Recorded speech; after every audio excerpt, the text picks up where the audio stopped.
Hey guys, and welcome back to chapter 40 of Caraval. What's the meaning of this? Scarlet demanded. Across from her, Legend sat in a tufted champagne chair looking out an oval window. There was no balcony, not in this room. Scarlet imagined these quarters were sick, if it were possible for a room to be ill. The large stretch of space was covered in dull shades of beige, with only two faded chairs. Scarlet waved the letter in front of Legend, who'd yet to look away from the view. He peered down on all the people below, dragging trunks and carpet bags as they began their exodus back into the real world. "I was wondering when you'd come," he said airily. "What type of deal did you make with my sister?" Scarlet asked. A sigh. "I didn't make any deal." "Then why did you leave this letter?" "I didn't do that either." The master of Caraval finally looked away from the window, yet something about his placid expression was off-kilter, or rather, missing. "Think, who would want you to have that letter?" he asked. Again, Legend was her first thought. "It was not me," he repeated. "And here's a hint. It shouldn't be hard to figure out. Imagine who could have left it for you." "Tella?" Scarlet breathed. She could have moved the box when she'd gone to fetch the rope. But why? Ignoring her question, Legend handed Scarlet a short stack of letters. "I'm supposed to give you these as well." "Why don't you just tell me what's going on?" Scarlet said. "Because that's not my role." Legend rose from his chair, moving so close to Scarlet he might have touched her. He was back in his velvet top hat and tailcoat, but he didn't grin, or laugh, or do any of the mad things she'd begun to associate with him. He looked at her, not as if he was trying to see her, but as if he was trying to show her something about himself. Again, Scarlet prickled with the feeling something was missing from him, as if the clouds had parted to reveal the sun, only there was nothing but more clouds. In Tella's room, it seemed he'd wanted her to see how unhinged he was. He'd made her believe he might do something crazed at any moment. Now it appeared as if the opposite was true.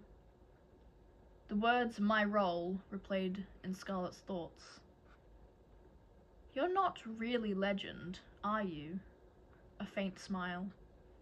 "Does that mean yes or no?" Scarlet was in no mood for riddles. "My name is Casper." "That's still not an answer," Scarlet said, but even as she glared at him, puzzle pieces were clicking together inside her head, creating a complete picture of something she'd been unable to see until that moment. Around her neck, the pocket watch felt hot as she recalled the way Julian's confession had cut off, as if he'd been physically unable to speak the words. The same thing had happened to him on the carousel, right before Scarlet had jumped. As a performer, magic prevents you from saying certain things, Scarlet guessed aloud. She remembered something else then, whereas from a dream she'd been told she would not forget. They say Legend wears a different face every game. Not magic. A variety of actors. It also explained why Casper had looked dimmer and duller, like a copy of the real Legend, when they'd been up in the balcony. There really must have been some sort of glamour over him, and as Caraval had come to a close, it had begun to fade. The corner of his eyes were now red, the space beneath them puffy. In the tunnels, his fair skin had been eerily perfect, but now she could see tiny scars on his jaw where she imagined he'd nicked himself shaving. He even had a few freckles on his nose.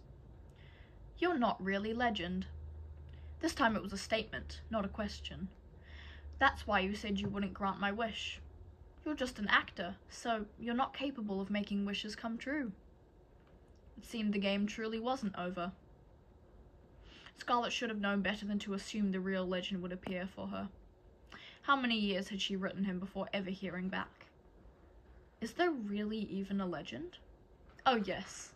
Casper laughed, as faint as his smile, seasoned with something bitter. Legend is very real, but most people have no idea if they have met him, including many of his performers. The Master of Caraval doesn't go around introducing himself as Legend. He's almost always pretending to be someone else.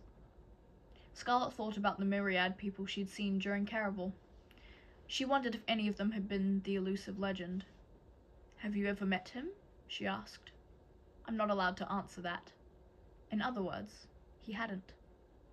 "However," he added, "it seems your sister managed to capture his attention." Caspar nodded toward Scarlet's hand.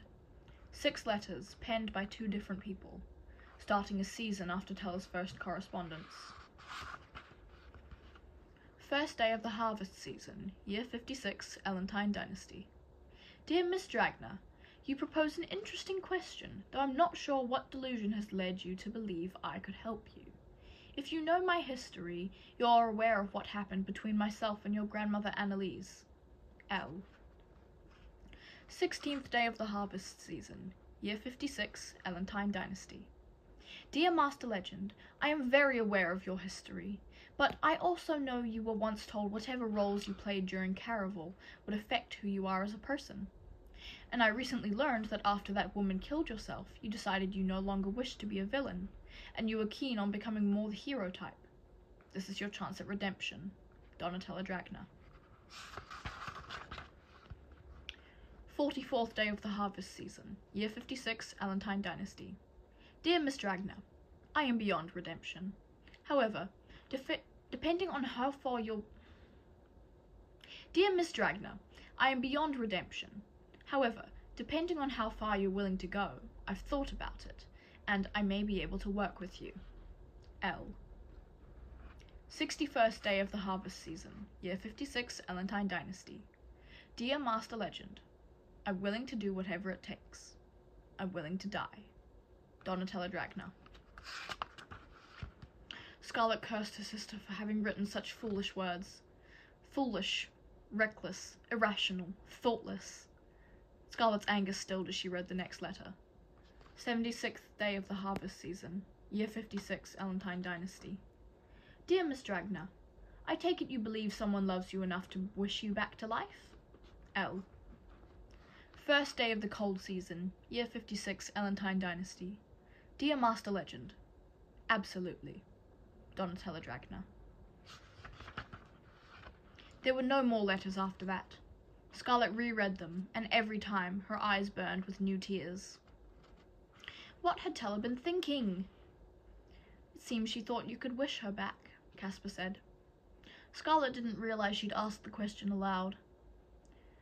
And perhaps Caspar's response should have made her feel better. It didn't. Scarlet looked down at the letters once again. How did my sister know all of this? I can't speak for her, Caspar said, but I can say Caraval is not the only place where people trade secrets for things. Your sister must have bargained away something valuable to learn so much. Scarlet's hands trembled. All this time, Tella had been working to save them both, and Scarlet had failed them. She'd tried to wish Tella back, but she must not have loved her enough. On the other side of the oval window, the world had faded even more. Whatever magic held Caraval together was quickly turning to dust, taking all the buildings and the streets with it. Scarlet watched everything outside disappear, as fresh tears rolled down her cheek.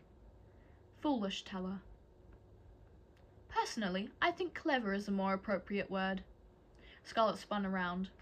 A girl with a devil's smile and a cherub's curls. Tella, is that really you? Oh, please, I think you could come up with something better than that. Tella's curls bounced as she glided further into the room. And please don't cry. But I saw you die, Scarlet sputtered. I know, and trust me when I say, plummeting to the ground is not a good way to go. Tella grinned again, but her death, no matter how short-lived or how fake, still felt too real, too soon for her to joke about that. How could you put me through that?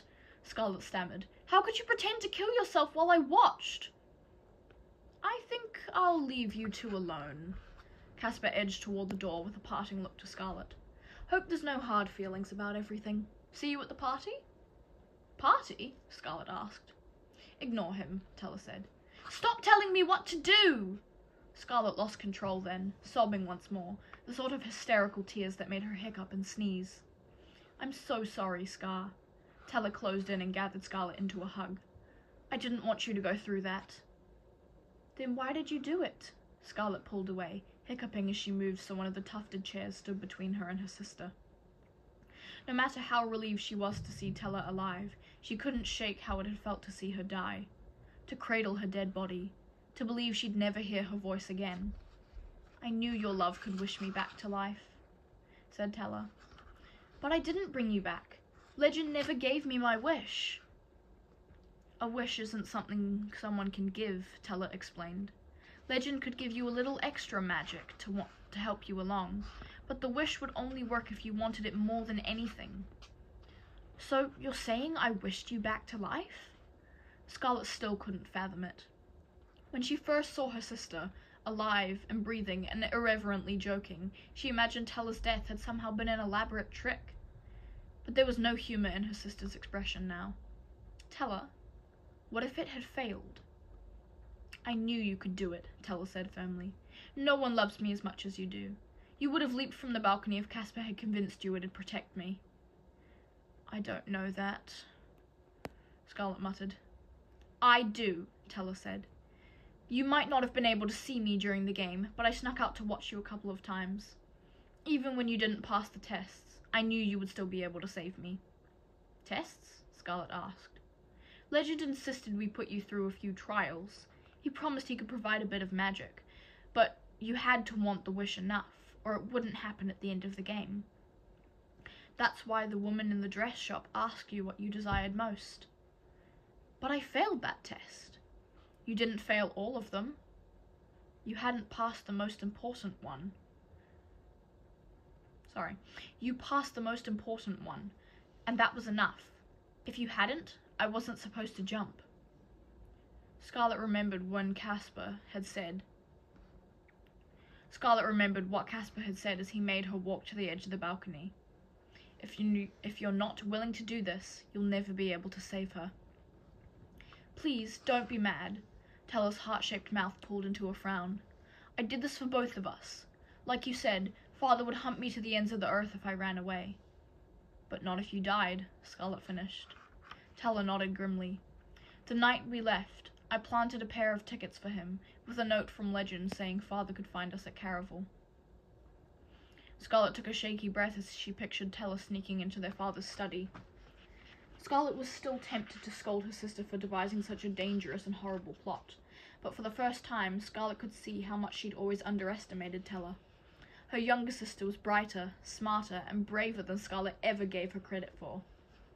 "You could have told me," Scarlet said. "I wanted to." Tella cautiously stepped around the chair until the sisters were face to face. She'd changed out of the ruined dress she'd died in. Now she wore white, a ghostly shade of it, and Scarlet wondered if she'd chosen the gown for that reason, as if a little more drama was needed. "You have no idea how hard it was not to say anything before we left Trista, and when we were up in that balcony, I was scared to death. I was nervous. But part of the bargain was I couldn't say a word.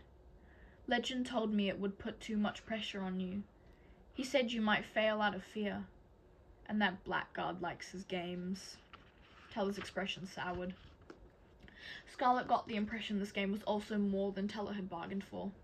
Not surprising, given everything Scarlet had learned about Legend. "So this really had nothing to do with Nana Anna?" Tella nodded. They did have a romance. It's true that it didn't end well because she chose another man, but Legend never vowed to destroy all the females in her line. After Nana went to the Conquered Isles to marry Grandfather, a rumor started that she'd fled there to hide because Legend wanted revenge, but that's not entirely true either. I'm fairly certain lots of women have warmed his bed since then. Scarlet thought about Rosa and everything Tella had written in her letters. Even though Legend hadn't vowed to destroy her Nana, it seemed his broken heart had ruined at least one other woman. Scarlet also imagined Legend toyed with her and Tella more than he might have because they were Annalise's granddaughters. She would have asked more questions, but though she remained curious about Legend, she could no longer ignore the sharp pain of another death that still weighed heavy on her thoughts. "I need to know about Julian." Tella chewed on the corner of her lip. "I was wondering when you were going to ask about him." "What does that mean?" Scarlet's words came out rough. She wanted to ask more, but she still could not bring herself to question if he was truly alive or dead. Ever since Tella walked in, Scarlet had dared to hope Julian wasn't really dead, but Tella's expression turned unreadable, making Scarlet fear she'd only get one happy ending today. "Did you know he was going to die?" Tella nodded slowly. That might have actually been my fault.